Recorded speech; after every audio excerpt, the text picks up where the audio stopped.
going to say, Sarah, decision that was made by our product team at Stashwood before I joined, because when I think about how reinforcing it is of our mission and how strategically important it is both for the company and for our consumers, and that is the creation of our stock back program.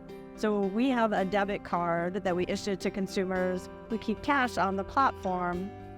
Very few debit cards in general offer any kind of rewards, but those that do typically offer cash back or sort of reward points in some fashion. Our platform, because it's focused on investing and access to this asset class as a great unlock of long-term economic stability, actually offers stock back. So when you buy your groceries, when you buy gas, when you sort of spend any money you're keeping on the platform, we actually give you stock back in the form of fractional shares in the companies where you shop.